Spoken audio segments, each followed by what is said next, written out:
Congress party नेता राहुल गांधी को भगवान सद्बुद्धि दियंतु।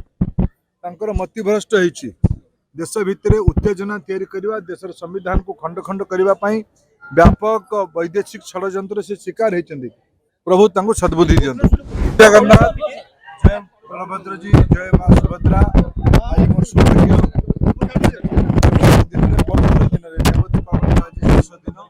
आज भाया पवित्र दिन में दैवी संजोग भारत वर्षर गणतंत्र को मजबूत करने बिहार जनता गोटे अभूतपूर्व जनादेश देले।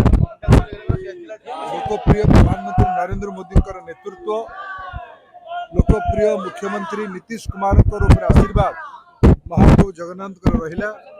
बिहार रूपी जगन्नाथ माने बलभद्र माने मां सुभद्रा माने युवक और महिला माने बहुत संख्यार आशीर्वाद करिबारु लगातार 20 वर्ष धरिकी एनडीए रो आज सेवा करिवार पुनर्बार अवसर मिला। एटा नरेंद्र मोदी नीतीश कुमार कल्याणकारी योजनार बहुत बड़ उपलब्धि।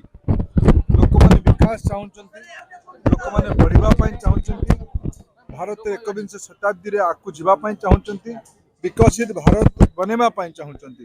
या बनेमार बिंधाणी किए हम, सेवक किए हम, दायित्व किए हम।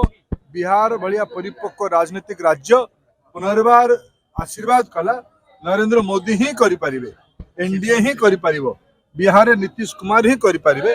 से पाई मु आज एई जगन्नाथ पाद देशरु महाप्रभुंकर आशीर्वाद नहीं आसुची। मु कृतज्ञता ज्ञापन करुछि महाप्रभुंक पाखरे। ये महाप्रभुंकर लीला खेला ये न होइतिले भारतर गणतंत्र एते मजबूत होई न थांता। मु महाप्रभुंक पाखरे प्रार्थना करुछि कांग्रेस पार्टी नेता राहुल गांधी को भगवान सद्बुद्धि दियंतु।